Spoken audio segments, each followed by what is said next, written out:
This bulletin proudly brought to you in association with Alex Campbell's Menswear.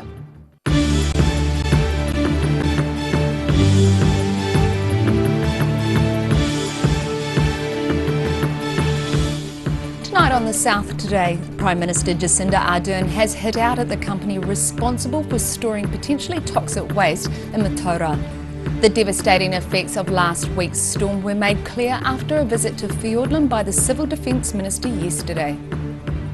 And the proposal by Healthcare New Zealand to cut staff at their Oamaru facility has drawn the ire of locals.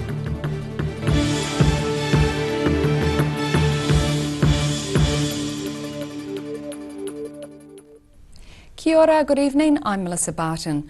Prime Minister Jacinda Ardern has hit out at the company responsible for storing potentially toxic waste in Mataura. The township could be stuck with the aluminium smelter dross for at least 2 years, after Rio Tinto vetoed a deal to move about 10,000 tonne back to the smelter. Rio Tinto needs to show some responsibility over its failure to deal with the potentially toxic dross from its Bluff smelter, currently stored in Mataura. That was the message from Prime Minister Jacinda Ardern during her visit to Southland yesterday. A lot of work has been done over a number of years to try and resolve the issue. The flood in recent days has demonstrated the risk of some of those storage solutions. There's been a willingness from those in local leadership and central government to try and work to a solution. And now I'd like to see those who sit at the centre of this problem coming to the table as well. Last week's floods in Gore and Mataura came close to drenching the dross, which releases an ammonia gas when wet, and was being stored in Mataura's former paper mill.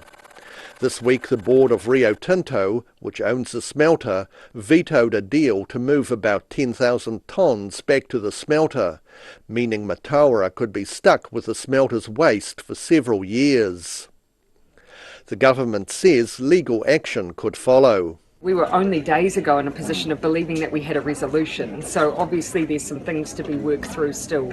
But what I can guarantee is we're going to continue to work with local leadership, which has been excellent in trying to drive a solution, and we'll be right there alongside them as we try and bring this to its finality.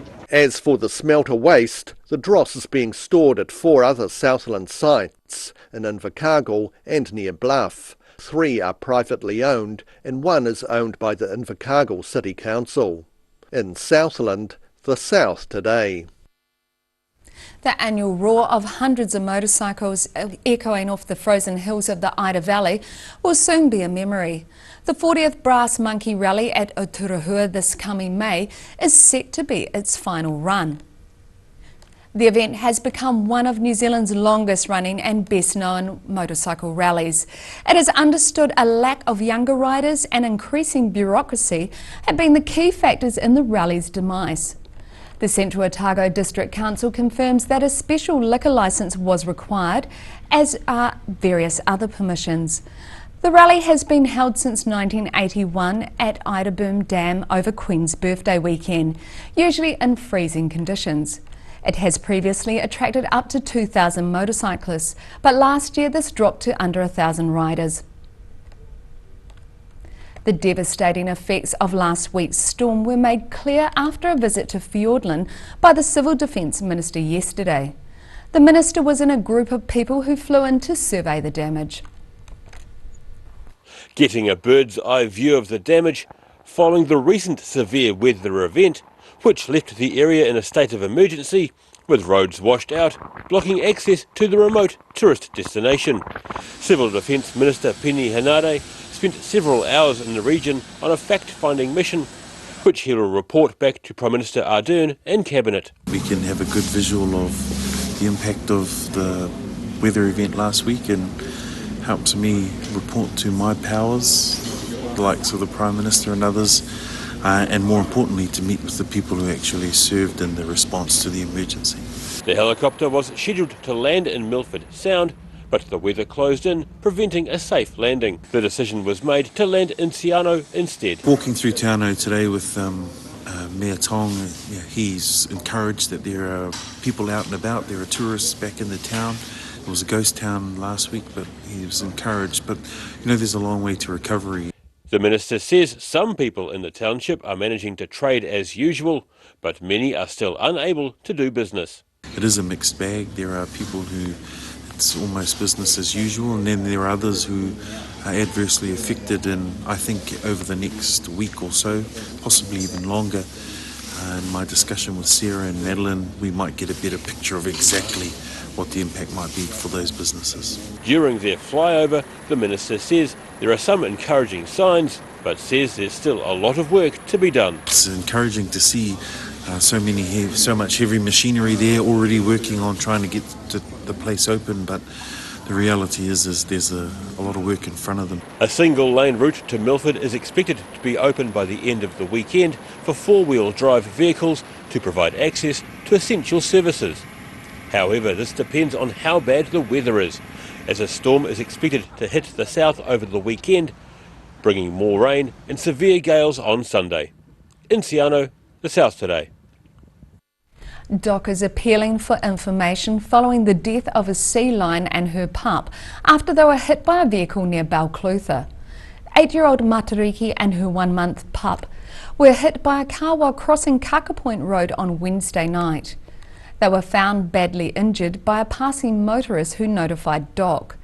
The pup died due to severity of her injuries, and Matariki was euthanised by a vet yesterday. The proposal by Healthcare New Zealand to cut staff at their Oamaru facility has drawn the ire of locals. Around 80 protesters made their feelings known outside the Oamaru office yesterday. About 60 disgruntled Healthcare New Zealand staff, plus members of the public, protesting in Oamaru against the organisation's controversial proposal to axe positions in its Oamaru office. This is a grassroots, uprising of feeling about how much they value the services that healthcare provide, and their concern about that they won't be provided properly, and also concern for the workers who are affected by this. Public Service Association organiser Jen Wilson says the protesters remain optimistic that the proposal to cut staff is not a done deal. Well, Vanessa Dudley says it's not. I've been to a number of these roadshow meetings and she says it's not. So we're hopeful that she will listen, and that otherwise we're not. Yeah, we have to believe that we have that she will maybe not change your mind entirely, but that our voices matter. Fantastic. Let's see if we can get it even louder. Who are we here for? Healthcare New Zealand Chief Executive Vanessa Dudley met with several staff members affected by the proposal, but was not available for comment. And a Healthcare New Zealand spokesman says the organisation will not be making any further comment on the proposal. In Oamaru, the South Today. Still to come on the South Today, the University of Otago trials security monitoring of student skips due to suspected use by non-students, and Southland race car builder George Begg is to be celebrated this weekend in Invercargill. So see you after the break.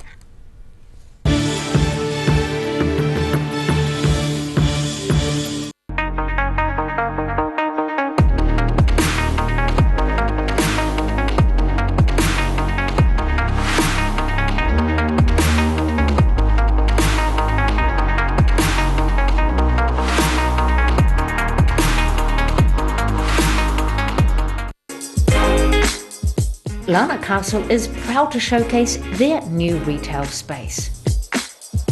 Simply purchase an annual garden pass for year-round access to the garden, cafe and gift shop, or apply for a host card giving you full access to the castle, ballroom, cafe, gift shop and garden when accompanied by a full paying guest. Check out the website for full terms and conditions.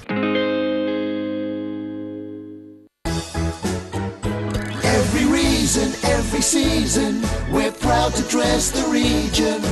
Alex Campbell Menswear, it fits. A poorly maintained heat pump can lose up to 35% of its output. The Mr. Heat Pump Cleaner team are experts. Their specially developed chemical wash is totally biodegradable. Call Mr. Heat Pump Cleaner and get the job done by the professionals. If you're at risk of developing melanoma skin cancer, you owe it to yourself to have a mole map. Mole Map is coming to your area. Phone today to make an appointment. It could save your life. Garrador Dunedin, delivering quality, stylish garage doors in Dunedin for over 17 years. New doors, replacement doors and maintenance are all part of Garrador's quality service. Garrador Dunedin offers a full range of modern quality doors to suit any home. Come visit the team. You've seen us in the street, now find us online. Check out shopon.org.nz. We have all sorts of treasures, from retro and vintage clothing to antiques, homewares and accessories. New items added every week. We're open 24/7.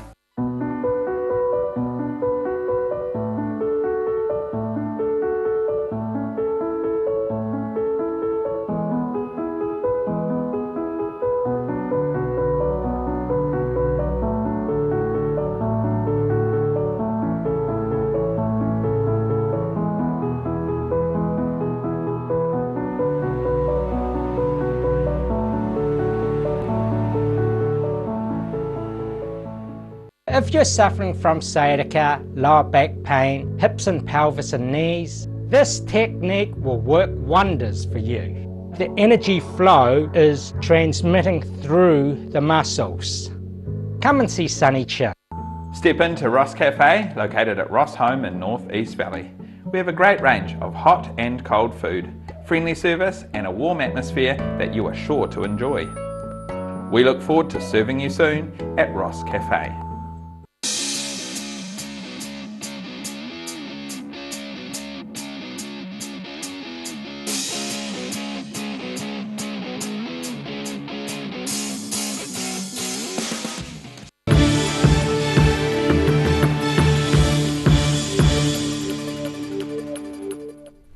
Welcome back. The University of Otago is trialling the use of security personnel due to the rising use of rubbish skips in the student quarter.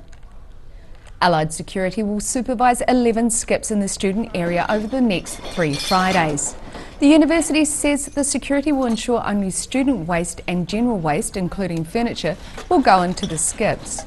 The security team will also make sure waste does not pile up around the skips. Last year, unsupervised skips in the student area had to be replaced up to several times each day. The skips cost the university nearly $100,000 annually. The work of Southland race car builder George Begg is being celebrated this weekend at Teretonga Park. Begg built 18 cars half a century ago, with many on display in Invercargill and one taken to the track this weekend. Race cars built about 50 years ago by George Begg in Southland are being recognised this weekend at Teretonga Park.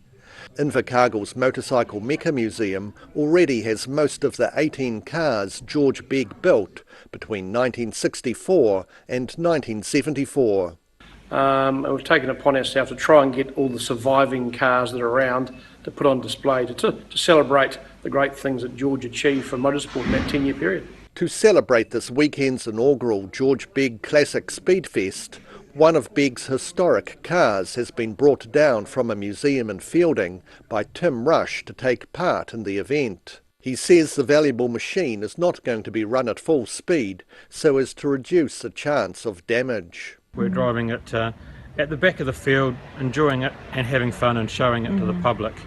It's a 5-litre Chevrolet, 5-speed gearbox, and yeah, it's capable of getting over the 200 mark quite easily. But we'll just go out there and enjoy it and take it home in one piece is the plan. The Motorcycle Mecha Museum includes a workshop set up to look almost exactly like George Begg's did.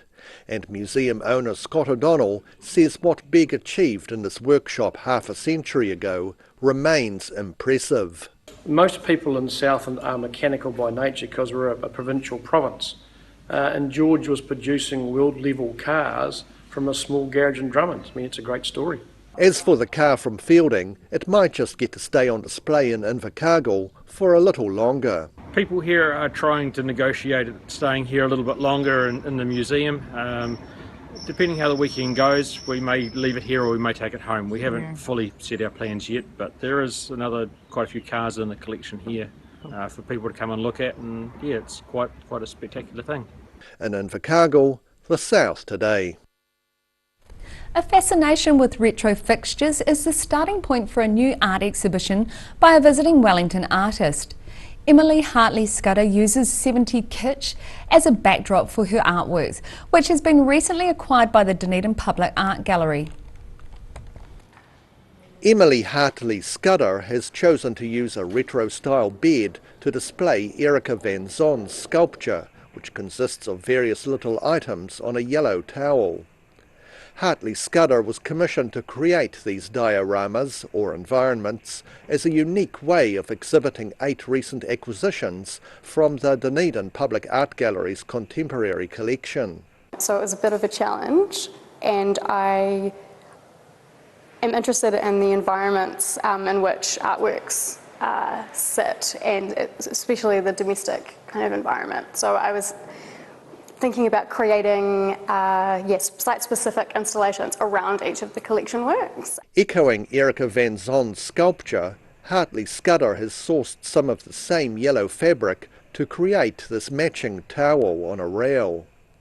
And sharp-eyed visitors might spot some retro wallpaper of the same colour to this still video of dyed flowers created by former Dunedin resident and Blue Oyster Gallery member Steve Carr. Throughout the show, where different textures, different wallpaper and carpet will kind of reappear and break out into different works. Another thing that comes through in this exhibition is an obsession that Hartley-Scudder admits having with retro hand basins. So I was looking on Trade Me, I was looking in junk shops.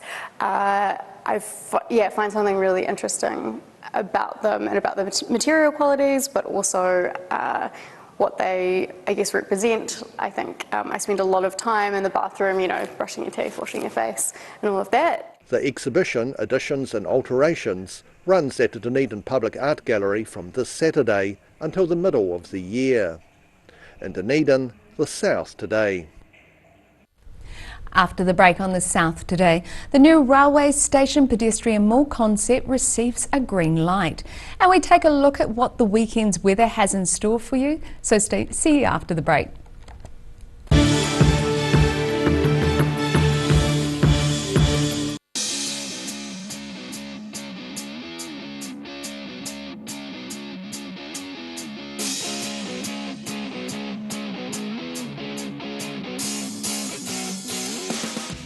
Step into Shop on Carrot and discover a shop full of treasures. We have a fantastic range of vintage and retro clothes, upmarket clothing labels, collectible items, beautiful jewellery, quality linen and the best range of vintage haberdashery. Every reason, every season, we're proud to dress the region.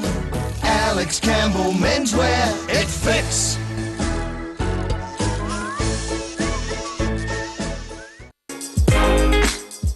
Larnach Castle is proud to showcase their new retail space. Simply purchase an annual garden pass for year-round access to the garden, cafe and gift shop, or apply for a host card giving you full access to the castle, ballroom, cafe, gift shop and garden when accompanied by a full paying guest. Check out the website for full terms and conditions.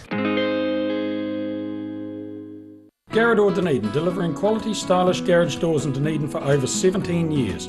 New doors, replacement doors and maintenance are all part of Garrador's quality service. Garrador Dunedin offers a full range of modern quality doors to suit any home. Come visit the team. Step into Op Shop on St Andrew and discover a place with plenty of bargains for yourself, your friends and the whole family. We have new items arriving every day. Visit us for a fabulous range of economy and upmarket clothing, accessories, books, shoes and more. Shop with us and support your community. A poorly maintained heat pump can lose up to 35% of its output. The Mr. Heat Pump Cleaner team are experts. Their specially developed chemical wash is totally biodegradable. Call Mr. Heat Pump Cleaner and get the job done by the professionals.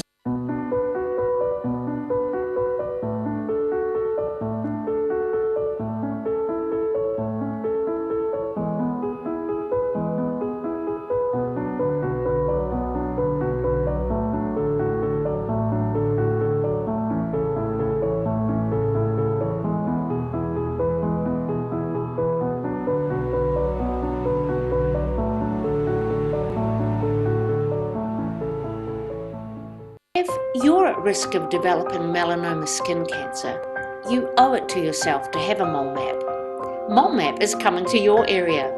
Phone today to make an appointment. It could save your life.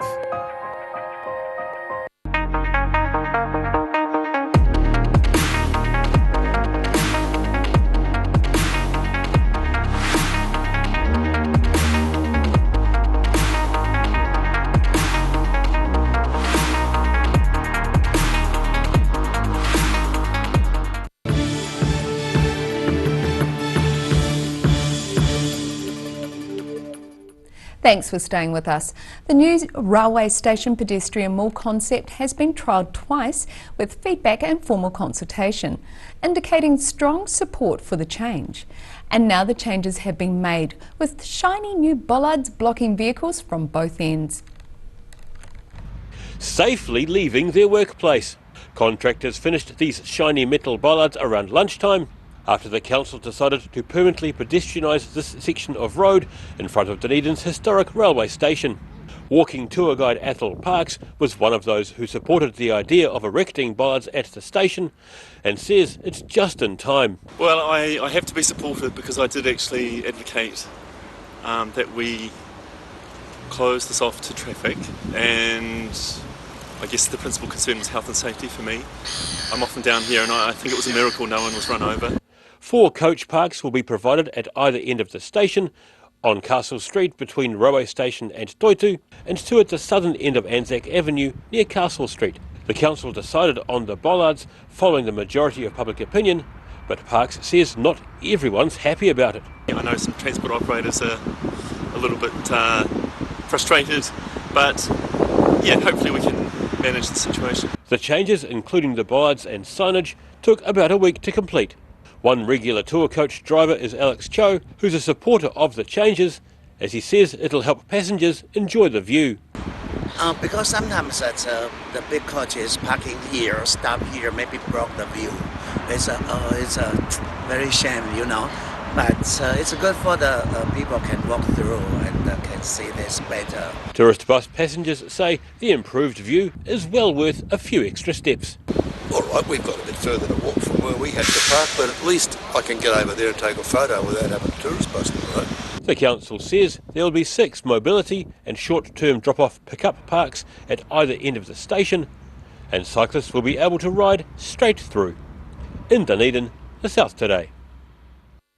And now recapping tonight's top stories on the South Today. Prime Minister Jacinda Ardern has hit out at the company responsible for storing potentially toxic waste in the Taura. The devastating effects of last week's storm were made clear after a visit to Fiordland by the Civil Defence Minister yesterday. And the proposal by Healthcare New Zealand to cut staff at their Oamaru facility has drawn the ire of locals who hit the streets to protest.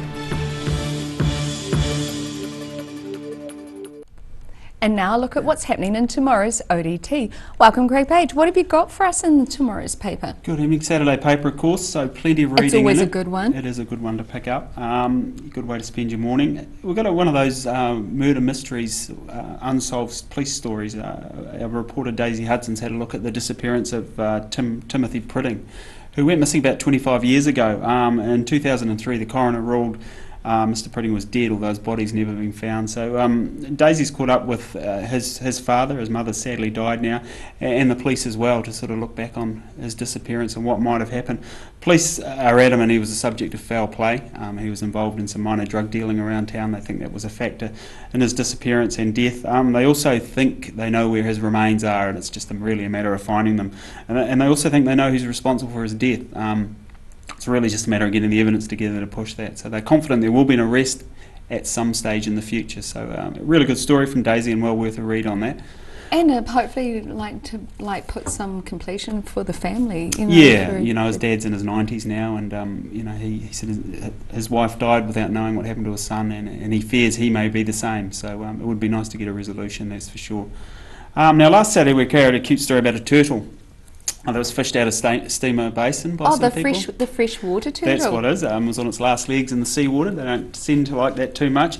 We've got an equally cute follow-up tomorrow on that turtle. We're able to provide a bit of background as to how it ended up where it did and where it came from. It's quite a remarkable story, really. Don't want to give too much away tonight, but if you're curious, I'm intrigued. Exactly. Weekend mix as well. We look at the demise of telephones, and as we reach for our cell phones, have we lost the art of conversation? So that'll be dear to many people's hearts, particularly with teenage children. Sporting front, Highlanders up against Brumbies in Canberra tomorrow night. Really need a win to kickstart their season.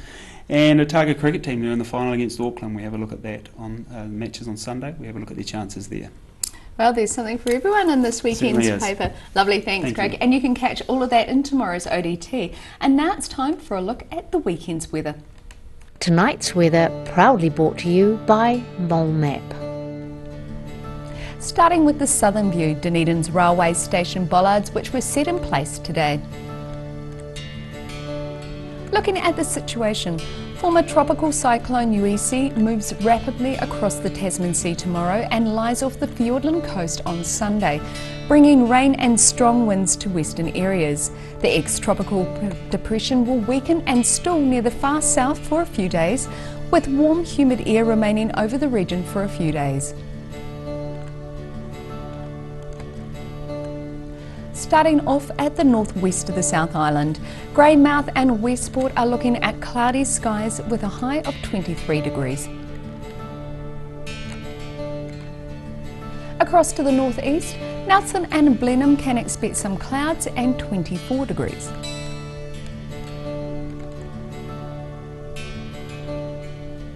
Moving down to Canterbury, Kaikoura has clouds and a high of 22 degrees. Christchurch is also due for clouds and 20 degrees. Ashburton is set for clouds also and a high of 23 degrees.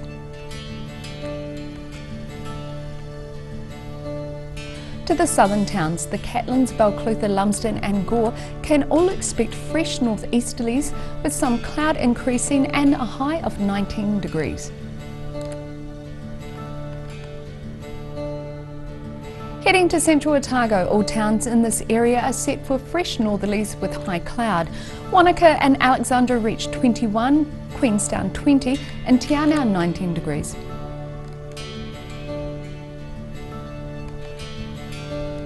To the northern towns on the coast, Timaru and Oamaru are due to have fresh northeasterlies, high cloud and a high of 18 degrees. Looking inland, Twizel and Omarama are due for fresh northerlies, high cloud and a high of 21 degrees.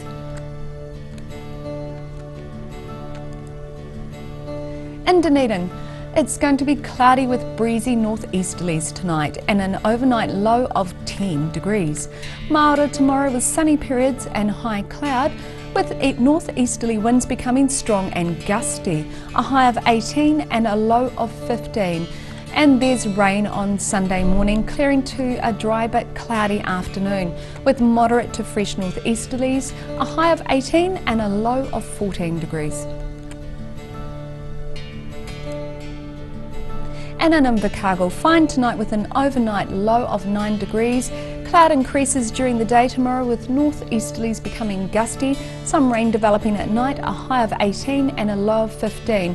And it's cloudy on Sunday with rain at times, with fresh easterly winds, a high of 17 and a low of 15. And that's all for our news this Friday and this week. For the latest news from the Southern region, head online to odt.co.nz and follow us on Facebook and YouTube. Thanks for joining us. Have a wonderful weekend. Ka kite anō.